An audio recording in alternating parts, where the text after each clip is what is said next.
जयपुर के पास ही एक गांव में अपनी बूढ़ी माँ के साथ रहता था। वो छोटी छोटी मूर्तियाँ और खिलौने बेचकर अपना घर चलाता था।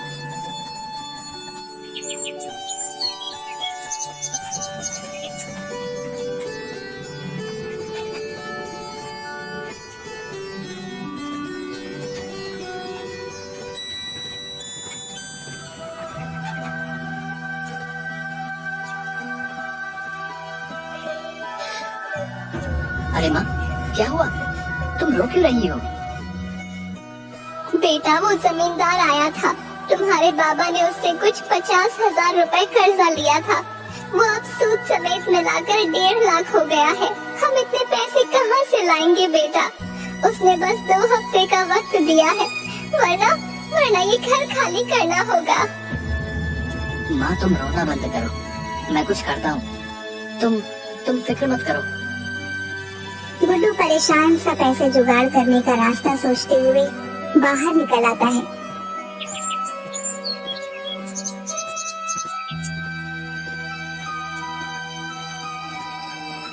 तभी घूमते हुए उसकी नजर एक बड़े से पोस्टर पर पड़ती है।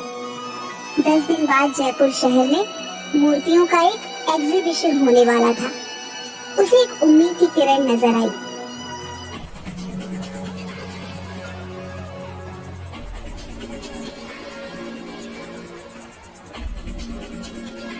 उसने तुरंत वापस लौटकर मूर्ति बनाना शुरू किया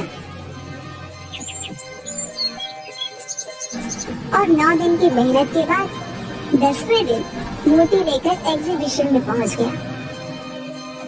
देखिए सर, ये मेरी सबसे कीमती मूर्ति है और तुम्हें लगता है ये मूर्ति एग्जीबिशन में रखने के लायक है? पर क्यों सर, क्या हुआ? कोई कमी रह गई है क्या? कमी? गुड्डू, तुम इसे मूर्ति कह रहे हो? ये मूर्ति कहने लायक ही नहीं है, मिट्टी का कबाड़ है, कबाड़। सर, ऐसा मत कहिए। इस मूर्ति को बनाने के लिए मैंने बहुत मेहनत की है। इसे मेहनत नहीं कहते गुड्डू। ये मूर्ति एग्जीबिशन में तो क्या, कहीं पर भी रखने के लायक नहीं है। ले जाओ इसे वापस।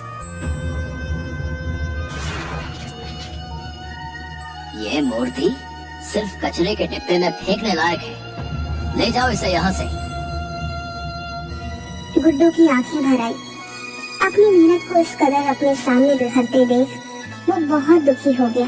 गुड्डू ने आंखों में आंसू लिए उसे देखा और अपनी मूर्ति के टुकड़ों को समेटकर वहां से निकल गया।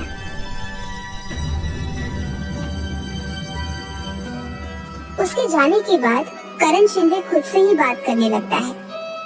सपने हैसियत देखकर पूरे किए जाते हैं और तुम्हारी इतनी हैसियत नहीं कि तुम इस एग्जीबिशन में अपनी मूर्ति रखो, समझे? चाहे कितनी ही खूबसूरत मूर्ति बना लो, गरीबी तुम्हें कभी ऊंचा उठने ही नहीं देगी और मुझसे आगे तो तुम कभी नहीं निकल सकते। गुड्डू रोता हुआ बाहर चला जाता है और सोचने लगता है कि अब वो क्या करे। वो माँ से वादा करके आया था, वो पूरे पैसे लेकर आएगा। अब वो माँ को क्या जवाब देगा?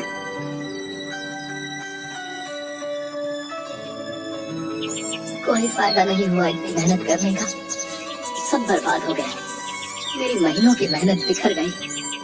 वो उस टूटी हुई मूर्ति को गुस्से से वहीं पर फेंक देता है और वहां से आगे बढ़ जाता है। पर कुछ दूर जाने के बाद ही वो वापस पलट कर देखता है। उसे अपनी मूर्ति से बहुत प्यार है, जैसे उसका ही हिस्सा हो। वो ऐसे कैसे उसे फेंक सकता है? चाहे जो भी हो, चाहे मैं कितनी ही बार असफल रहूं, पर मेरी मूर्तियां मैं नहीं फेंक सकता। एक दिन यही मुझे कामयाब बनाएंगे। हाँ। गुड्डू ऐसे ही इस मूर्ति को लेकर वहां से निकल जाता है। शाम हो चुकी थी। वो दूसरे शहर से यहाँ आया होता है, इसलिए फिलहाल उसके पास रहने का कोई ठिकाना नहीं होता।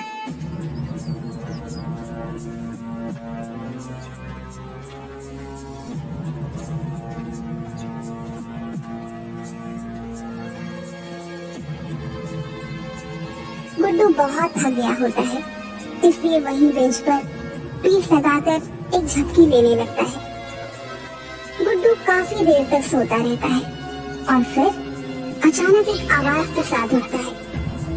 कौन है? पर वहाँ कोई होता ही नहीं। अचानक गुड्डू की आंखें हैरान से बड़ी हो जाती हैं जब वह अपने सामने अपनी मूर्ति को देखता है। ये मूर्ति तो टूट गई थी, ये वापस ठीक कैसे हो गई? वो मूर्ति के पास जाता है और उसे छूकर देखने लगता है। ये तो सच में पूरी हो गई। पर ये हुआ कैसे? ये तो पूरी टूट गई थी। गुड्डू अच्छे से ऊपर से नीचे तक आगे से पीछे घूमकर उस मूर्ति को देखता है और फिर अचानक खुशी से उसकी आंखें चमक जाती है। ये तो चमत्कार हो गया, मेरी मूर्ति ठीक हो गई, मेरी मूर्ति। गुड्डू खुश होते हुए उस मूर्ति को गले से लगा लेता है। कोई बात नहीं, अगर इस बार मैं सफल नहीं हुआ और तुम ठीक हो, ये मेरे लिए बहुत बड़ी बात है। वैसे भी इस शहर में मैं किसी को नहीं जानता, तो आज यहाँ रुक जाता हूँ, सुबह होते ही चला जाऊंगा। गुड्डू उस मूर्ति को एक पेड़ के नीचे खड़ा करके एक दुकान पर कुछ खाने के लिए लेने चला जाता है और थोड़ी देर बाद जब वो वापस आता है तो हैरान रह जाता है। मेरी मूर्ति कहाँ गई? यही तो थी मेरी मूर्ति, मेरी मूर्ति। गुड्डू वही खाने का सामान रख आसपास मूर्ति को ढूंढने लगता है और आसपास देखते हुए उसकी नजर पार्क के गेट पर चली जाती है, जहाँ मूर्ति के पास एक औरत खड़ी होती है जो ध्यान से मूर्ति को देख रही होती है।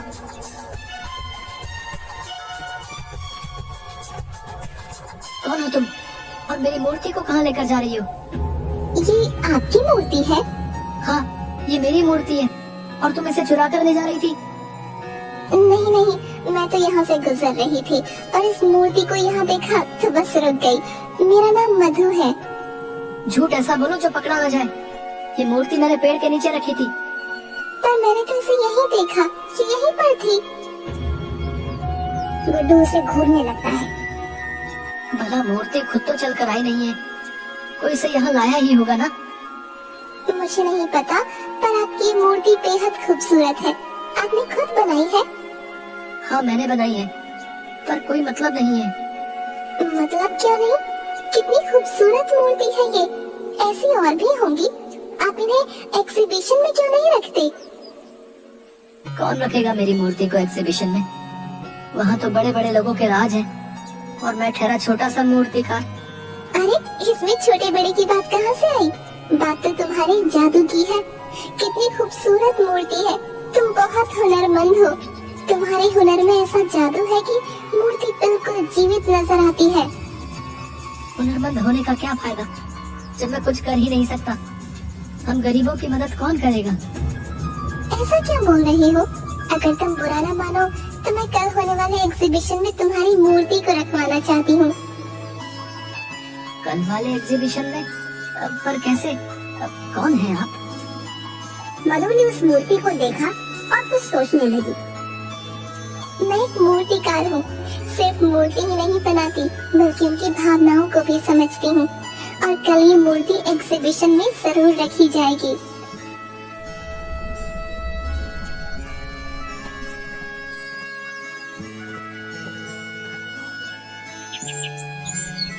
अगले दिन एग्जीबिशन में गुड्डू की मूर्ति भी रखवाई जाती है, पर किसी को गुड्डू का नाम नहीं पता होता, क्योंकि ये पहली बार हुआ था जब गुड्डू की कोई मूर्ति एग्जीबिशन में रखी गई है।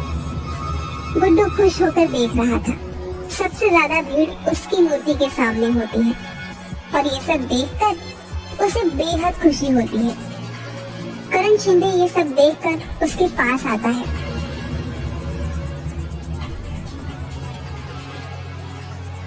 तुमसे कहा था ना, तुम एग्जीबिशन में मूर्ति नहीं रख सकते। फिर किसने रखवाई ये मूर्ति? आपने तो तोड़ ही दी थी, और शायद आज मेरा यहाँ आना लिखा था। मेरी मूर्ति ठीक भी हो गई और मधु जी ने मेरी मूर्ति एग्जीबिशन में रखवा भी दी। मधु? ये कौन है? एक मूर्तिकार है, यहाँ एग्जीबिशन में है वो। शायद उनकी मूर्तियाँ भी हैं। यहाँ मधु नाम की कोई मूर्तिकारा नहीं है और ना ही उसकी कोई मूर्ति है। गुड्डू उसकी बात सुन हैरान रह जाता है। वो इधर उधर देखता है पर मधु उसे कहीं नहीं दिखती। वो सारी मूर्तियों को भी देखता है पर उसे कहीं पर भी मधु की मूर्ति नहीं मिलती। ये सब क्या हो रहा है? मधु नाम की कोई इंसान नहीं। फिर वो कौन थी जो कल मुझे मिली थी, जिसने मेरी मूर्ति यहाँ प्रदर्शनी में रखवाई? गुड्डू परेशान सा यहाँ वहाँ देख रहा था। तभी अचानक उसकी नजर अपनी मूर्ति पर चली गई। मूर्ति का मुस्कुराता हुआ चेहरा देख गुड्डू को याद आने लगा। अचानक उसकी टूटी हुई मूर्ति का जादुई तरीके से ठीक हो जाना, फिर मधु का उससे मिलना, मूर्ति का प्रदर्शनी में आना और अब मधु का गायब हो जाना। उसे याद आता है कि मूर्ति कल अपने आप पार्क के गेट के पास पहुंच गई थी। गुड्डू सारी कड़ियां जोड़ता है और उसे एहसास होता है कि उसकी मूर्ति तिलिस्मी हो गई थी। शायद ये उसकी मेहनत और लगन का नतीजा था। इसका मतलब ये सब मेरी मूर्ति ने किया है। ये तो चमत्कार है। गुड्डू खुश हो जाता है। इतनी में एक आदमी उसके पास आता है। सुनिए, मेरा नाम यश पाटिल है। मुझे आपकी मूर्ति बेहद पसंद आई है। माफ कीजिएगा, ये मूर्ति बेचने के लिए नहीं है। ओह, तो क्या आप मेरे लिए ऐसी ही कोई खूबसूरत मूर्ति बना देंगे? मेरी पत्नी को मूर्तियों का बहुत शौक है जी। मैं आपको मुंह मांगे कीमत देने को तैयार हूँ। प्लीज मना मत कीजिएगा। हाँ जरूर, मैं आपके लिए मूर्ति बना दूंगा। गुड्डू को वहाँ कई लोग उस मूर्ति की कीमत लगाने को बोलते हैं, पर गुड्डू नहीं बताता। तो वहाँ खड़े कई लोगों ने खुद उसे मूर्ति बनाने को कहा था और मुंह मांगी कीमत में खरीदने को भी। गुड्डू ने खुश होकर सबको हाँ बोल दिया था और प्रदर्शनी खत्म करके बाहर आता है। तो वहाँ दो आदमी पहले से ही उसका इंतजार कर रहे थे। सर, हमने आज प्रदर्शनी में आपकी मूर्ति देखी, पर आपने कहा वो बेचने के लिए नहीं है। अगले महीने एक स्कल्पचर एग्जीबिशन होने वाला है। क्या आप उसके लिए मूर्ति बना सकते हैं? सर प्लीज मना मत कीजिएगा। जी जरूर, मैं ये काम जरूर करूँगा।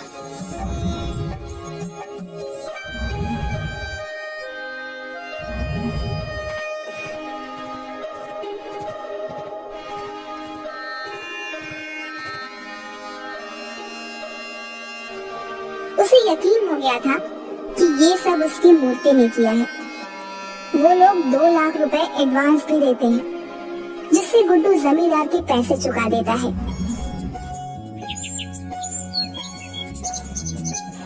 गुड्डू की बनाई मूर्ति इस एग्जीबिशन में सबसे महंगी बिकी और गुड्डू जानता था इस कामयाबी में उसकी जादुई तिलिस्मी मूर्ति का हाथ है, जिसकी वजह से वह इतना आगे बढ़ पाया है।